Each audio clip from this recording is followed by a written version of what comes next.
कि क्या आपको पागल कुत्ते ने काटा था जो उस घर के अंदर चले गए? पागल कुत्ते ने काटा था जो उस घर के अंदर चले गए। वो उसी बैकग्राउंड से आती है जिस बैकग्राउंड से मैं आता हूँ। वो एक छोटे से गांव के से निकलकर कई बार बड़ी बड़ी मछलियों ने खाने की कोशिश की। मैं मानता हूँ कि हाँ, शिवानी के लिए मैं पार्शियल था। बिग बॉस में सिर्फ इसीलिए हैं कि उनकी 2 बीवियां हैं। मैं इन्फ्लुएंशियल शब्द को बिल्कुल उचित नहीं मानता। मैं इन तमाम लोगों को कहूंगा कि जो सोशल मीडिया के स्टार हैं, कम से कम आर्मी शब्द का इस्तेमाल अपने व्यक्तिगत गेन के लिए ना करें, ये गलत है। रणवीर भाई, दोस्ती जब किसी से की जाए, दुश्मनों की भी राय ली जाए। अनिल कपूर सर।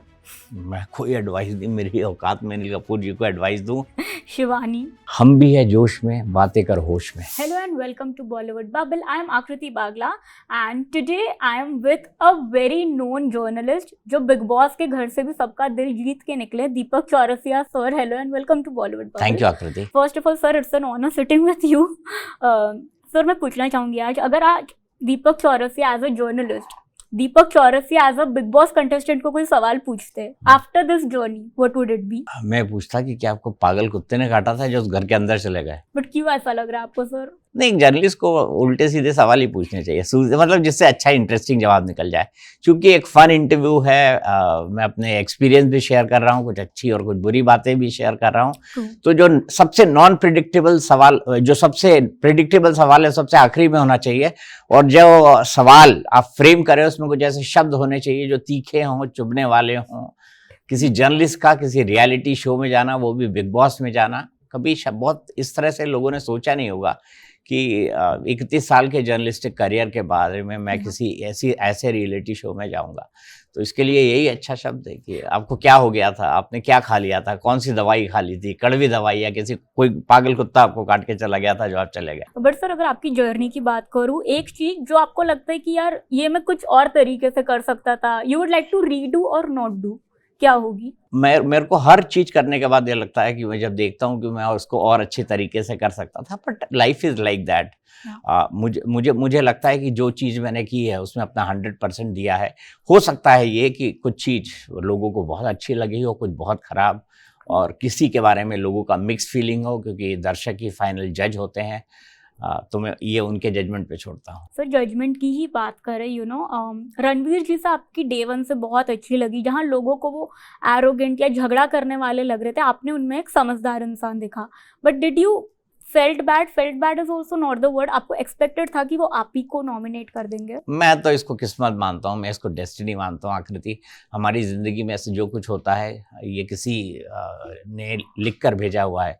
आकृति आज मेरे सामने बैठेंगी और मेरा इंटरव्यू भी करेंगी, ये भी कहीं मेरी डेस्टिनी के अंदर लिखा हुआ था। तो जो होना था, एग्जिट होना था एक दिन घर से, नॉमिनेट रणवीर के हाथ से हो गया। मैं इसे संयोग मानता हूँ और अच्छा संयोग है। 1 महीने बाद अपने बच्चों से मिल रहा हूँ, मेरे साथ हैं, एंजॉय कर रहे हैं। Definitely. First of all family का क्या रिएक्शन था जब आप आए? उन्होंने आपकी जर्नी को लेके क्या फीडबैक दिया? मेरी बेटी ने तो बोला था कि बाबा बिग बॉस में जा रहे हैं। उन्होंने मंच से बात बोली थी जो वायरल हुई थी। उनका कहना था कि बाबा वहाँ किसी को पटा लेगा, बट अनफॉर्चुनेटली जो है वहाँ पे ना तो कोई बालकनी थी जहाँ पे जाके मैं रोमांस कर पाऊँ, ना कोई छत थी, क्योंकि हम गांव खेड़े के लोग हैं। वहाँ पे क्या होता था, छत में आप चले जाते थे, पड़ोस की लड़की खड़ी हो जाती थी, वो छत में कपड़े सुखाती थी, हम छत में किताब पढ़ते थे और इतने में इश्क हो जाता था।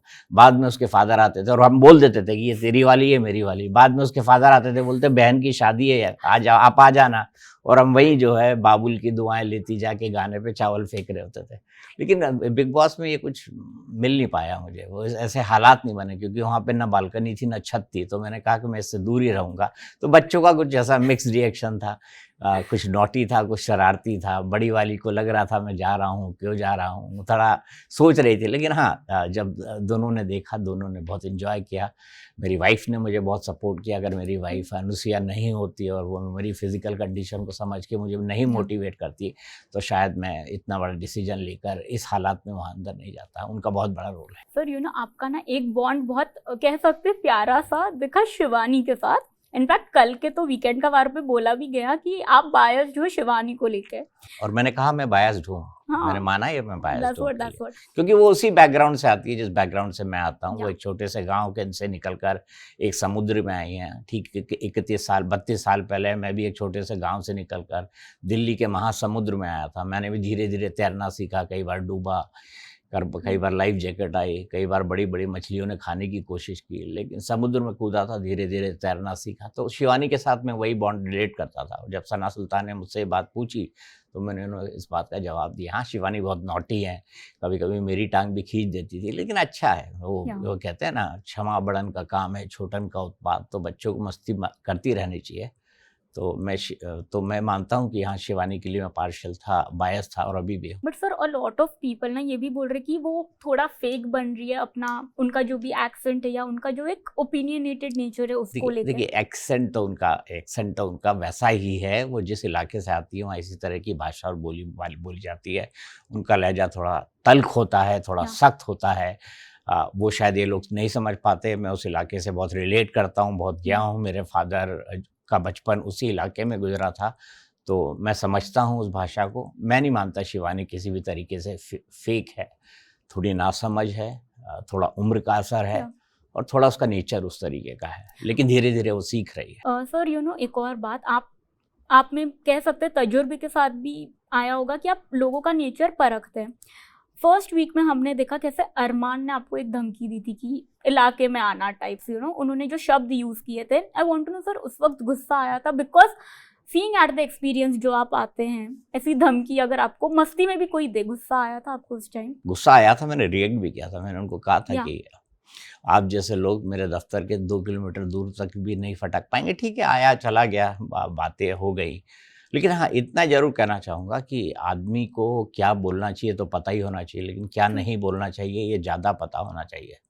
और किसी के ऊपर इस तरह की टिप्पणी करते हुए इंसान को 100 बार सोचना चाहिए, मेरा ये मानना है। इसीलिए मैं अननेसेसरी टिप्पणी से बचता हूँ।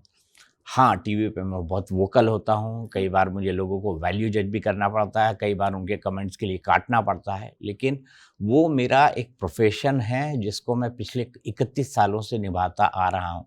मेरा ये मानना है कि हमें इस बात को लेकर बहुत सेंसिटिव और समझदार होना चाहिए कि हम किसी को अगर वैल्यू जज करें तो उसके पीछे एक सॉलिड आर्गुमेंट और सॉलिड बेसिस होना चाहिए। True sir. एंड जजमेंट की ही अगर हम बात कर रहे हैं, जैसे अरमान को उनकी लाइफस्टाइल पे बोलो या उनकी पॉलीगैमी, आई मीन उनकी मैरिज पे, कहीं ना कहीं आप उस घर में रहे, डू यू थिंक लोग पर्पसली उस बात का मुद्दा बना रहे, जबकि आई नो आपने काफ़ी बार कहा है कि वो उनका पर्सनल मैटर है समवेयर और दी अदर, बट जब से इवन पायल सेड कि मैं उनको डिवोर्स दे दूंगी एंड ऑल, उस पर आपका क्या टेक है on this whole fiasco about his life? ठीक है, वो बिग बॉस में सिर्फ इसीलिए हैं कि उनकी 2 बीवियाँ हैं। गलत कहा मैंने? आप सच कह रहे हैं बस सर, बस अगर आप उससे उस बड़ी घर में देख के आए हैं। अब इसके अलावा मैं कोई टिप्पणी नहीं करूँगा। And but sir, do you think कि ये फेयर था कि उनको after even slapping he is in the house, because आप भी उसी पैनल में थे जहाँ एक डिसीजन लेना था?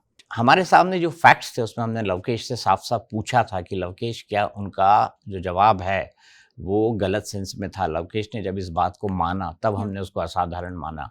या मैं ये नहीं कहता कि अरमान को कोई सज़ा नहीं दी गई, अरमान को भी सज़ा मिली है, और अरमान को ये सज़ा मिली कि वो पूरे सीज़न के लिए नॉमिनेटेड है।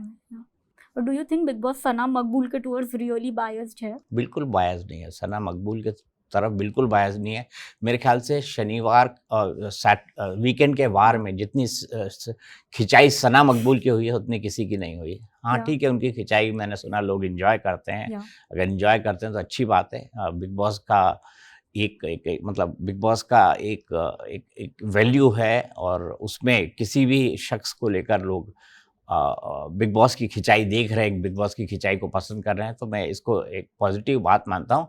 हाँ, सना बहुत टैलेंटेड है, सना बहुत बहुत आर्टिकुलेट है, सना बहुत चीज़ों को समझती है, और मेरे ख्याल से शायद बिग बॉस इसीलिए खिंचाई करते हैं उनकी। सो यू नो ऑनेस्ट एक जानना चाहूँगी आपका, आप उस बैकग्राउंड से हो ना जहाँ आपने रिस्पेक्टेबल पर्सनालिटीज़ को इंटरव्यू किया है, अगर आपने शो भी फॉलो किया है ओवर द ईयर्स, बहुत रिस्पेक्टेड फील्ड से लोग आए, नॉट दैट मैं कम्युनिटी को कैटेगराइज कर रही हूँ, बट जो ये इन्फ्लुएंसर्स का ट्रेंड आया है एंड जैसे फॉलोइंग के बेसिस पे आपने अपन इस सीजन में भी देखा कि एक एरोगेंस आ जाता है लोगों में, ये पूरे कल्चर पे आपका क्या टेक है इन्फ्लुएंसर्स? मेरा 2 चीज़ें हैं। मैं इन्फ्लुएंसर शब्द को बिल्कुल उचित नहीं मानता। आप उनको सोशल मीडिया स्टार कह सकते हैं, आप उनको सोशल मीडिया से जुड़े हुए शख्सियत कह सकते हैं, आप उनको ये कह सकते हैं कि ये बड़े आउटस्टैंडिंग हैं फॉलोइंग के मामले में, इनके इतने फॉलोअर्स हैं, उसके लिए कोई नया नाम दे सकते हैं।